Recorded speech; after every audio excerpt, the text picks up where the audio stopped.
പിണറായി വിജയൻ എന്ന മുൻ മുഖ്യമന്ത്രി നേരിട്ട് ഭരിച്ച ആഭ്യന്തര വകുപ്പും കേരള പോലീസും ഒടുവിൽ അഴിമതിയുടെയും സ്വജനപക്ഷപാതത്തിന്റെയും കെടുകാര്യസ്ഥതയുടെയും വിളനിലമായി മാറിയെന്ന് തെളിയിക്കുന്ന ഞെട്ടിക്കുന്ന വിവരങ്ങളാണ് ഓരോന്നായി പുറത്തുവരുന്നത്. ഒരു ജനകീയ സർക്കാരിന്റെ കാലത്ത് പോലീസുകാരുടെ തന്നെ ക്ഷേമത്തിനായി പ്രവർത്തിക്കേണ്ട സ്ഥാപനങ്ങളിൽ പോലും എത്രത്തോളം ക്രമക്കേടും സാമ്പത്തിക തട്ടിപ്പും നടന്നിട്ടുണ്ടെന്ന് തെളിയിക്കുകയാണ് കോട്ടയത്ത് നിന്നുള്ള ഏറ്റവും പുതിയ വാർത്ത. കോട്ടയം ജില്ലാ കളക്ടറേറ്റ് പിൻവശം ഈസ്റ്റ് പോലീസ് സ്റ്റേഷനോട് ചേർന്ന് നിർമ്മിച്ച ജില്ലാ പോലീസ് കോഓപ്പറേറ്റീവ് സൊസൈറ്റിയുടെ പുതിയ ബഹുനില കെട്ടിട നിർമ്മാണത്തിലാണ് സങ്കല്പിക്കാൻ പോലുമാകാത്ത തരത്തിലുള്ള കോടികളുടെ ക്രമക്കേടും നിയമലംഘനവും നടന്നിരിക്കുന്നത്. ഈ നിർമ്മാണത്തിനെതിരെ മറ്റാരുമല്ല, സ്വന്തം പെൻഷൻ പണവും അധ്വാനവും ചൂഷണം ചെയ്യപ്പെട്ട സാധാരണക്കാരായ പോലീസുകാർ തന്നെയാണ് പരസ്യമായി പരാതിയുമായി രംഗത്തെത്തിയിരിക്കുന്നത്. സഹകരണ വകുപ്പ് നടത്തിയ വിശദമായ ഓഡിറ്റിംഗിലാണ് ആഭ്യന്തര വകുപ്പിന് കീഴിൽ നടന്ന ഈ വൻകൊള്ളയുടെ ഞെട്ടിക്കുന്ന വിവരങ്ങൾ പുറത്തു വന്നത്. സർക്കാരിന്റെയും സഹകരണ വകുപ്പിന്റെയും ഔദ്യോഗിക അനുമതിയോടെ ഈ കെട്ടിട നിർമ്മാണത്തിനായി നീക്കിവെച്ച തുക കേവലം 2,97,00,000 രൂപയായിരുന്നു.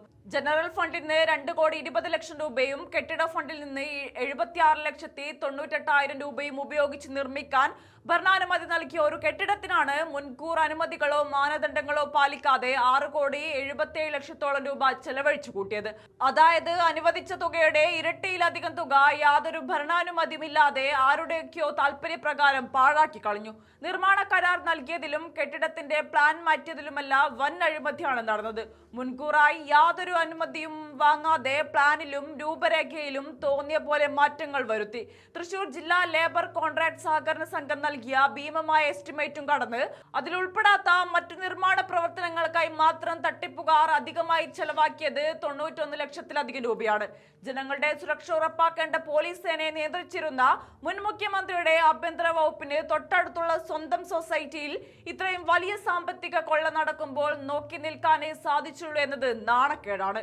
അഴിമതിയിലൂടെ കോടികൾ മുടക്കി പണിതുയർത്തിയ ഈ കെട്ടിടത്തിന്റെ ഇന്നത്തെ അവസ്ഥ ആഭ്യന്തര വകുപ്പിന്റെ യഥാർത്ഥ പ്രതിച്ഛായ വെളിപ്പെടുത്തുന്നതാണ്. കഴിഞ്ഞ LDF സർക്കാരിന്റെ കാലത്ത് കട്ടിള വെച്ച് ആഘോഷപൂർവ്വം ഉദ്ഘാടനം കഴിഞ്ഞ് 1 വർഷം തികയുന്നതിന് മുൻപ് തന്നെ കെട്ടിടത്തിന്റെ മേൽക്കൂര ചോർന്നൊലിക്കാൻ തുടങ്ങി. കഴിഞ്ഞ ദിവസങ്ങളിൽ പെയ്ത നേരിയ മഴയിൽ പോലും കെട്ടിടത്തിലെ സെർവർ മുറിയിൽ വെള്ളം കയറി 3 ദിവസത്തോളം പോലീസുകാരുടെ സൊസൈറ്റിയുടെ ബാങ്കിംഗ് സേവനങ്ങൾ പൂർണ്ണമായും തടസ്സപ്പെടുന്ന നാണംകെട്ട സ്ഥിതിയുണ്ടായി. സ്വന്തം താല്പര്യക്കാർക്കും കരാറുകാർക്കും വഴിവിട്ട് പണമുണ്ടാക്കാനായി നടത്തിയ ഇത്തരം അഴിമതി നിർമ്മാണങ്ങൾ കാരണം ഒടുവിൽ വലഞ്ഞത് സാധാരണക്കാരായ പോലീസുകാരാണ്.